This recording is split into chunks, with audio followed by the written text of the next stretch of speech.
Attention mga SSS pensioners, ito na ba ang susi para maibigay na ang second tranche 1,000 pesos pension increase? Kongreso, kinumpirma at natanggap na ito. Pag-uusapan natin dito sa video. Hold up.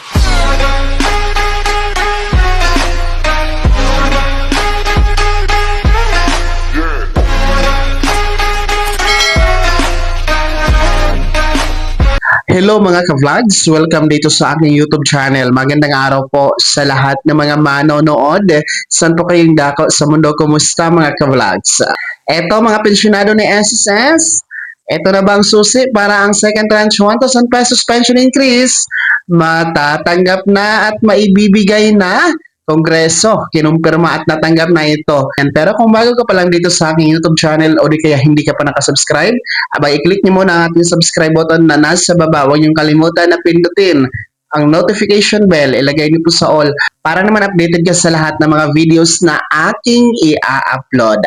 Ayan na nga po, no, magandang balita ito actually para po sa lahat ng mga hindi pa nakakaalam at nakapanood po ng nauna ko pong video ng mga pensionado ni SSS dahil noong July 7 po, araw ng Lunes, ay natanggap na po ng Kongreso itong Bills Receiving Section, itong House Bill 1506 na kung saan po ay nagbibigay ng mando sa SSS na i-release ang pension increase na 1,000 piso. Ito pong House Bill 1506 ay final po sa pamamagitan ng SSS-GSIS Pensionado Party List sa pangunguna po ni Representative Rolando Ledesma Makasait. And ito nga po ang isa sa pangako ng naturang party list, no, ni Representative Rolando Ledesma Makasait noong kampanya na kapag uupo sa Kongreso ay isusulong po ang dagdag o pension increase na 1,000 piso sa lahat ng ating mga SSS pensioners. At ito na nga po, no, sa kasisimula pa lang ng 20th Congress ay na-file na nga po ang House Bill number 1506 at natanggap at kinumpirma na ito ng Kongreso, no, sa Bills Receiving Section mga ka-vlog. So ang mangyayari dito ay tatalakayin ito, pagdidebatihan, no, ng ating mga mambabatas at kung papabor po ang nasa 2/3 na mga kongresista natin sa Kamara ay papasa ito, no, sa third and final reading. So sana suportahan naman po ng ating mga kongresista sa Kamara dito sa 20th Congress.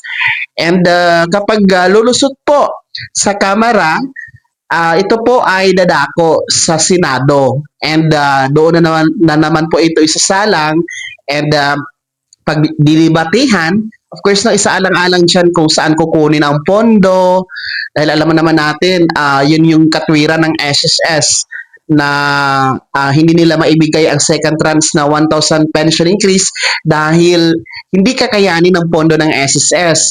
Kaya yan po ang pagdidebatihan sa Kamara and Senado kung saan kukunin ang pondo, no? Hindi ba malalagay sa alanganin ng SSS? So sana naman mapaghanapan ng pondo, no? And sana naman po papabor din po ang Senado.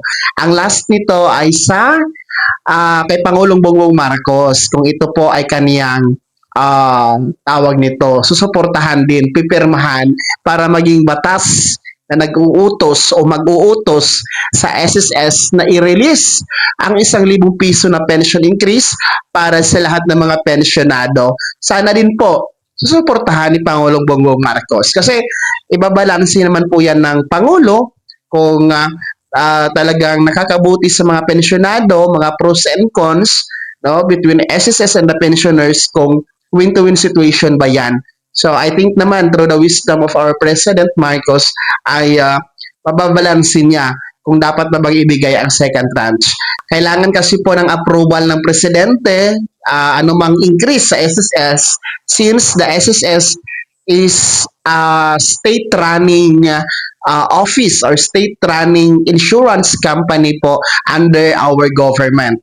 So, yan po ang ating pagkakabangan, no, sa susunod na kabanata, sa susunod na laban diyan sa Kongreso muna tayo, no, kung kailan nga po ito masasalang, no, sa susunod na sesyon ng Kamara dito sa 20th Congress.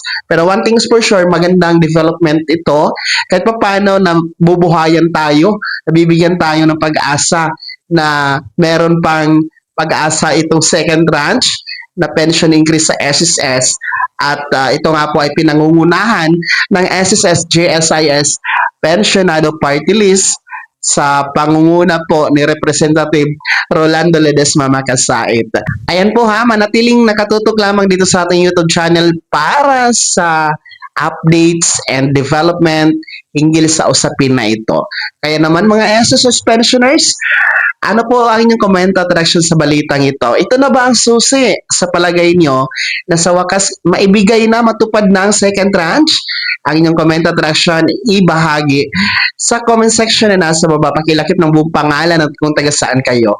Bago ako magtapos sa video na to, kung gusto nyo pong sumuporta sa aking YouTube channel, maaari nyo pong i-click ang ating super thanks button na nasa baba.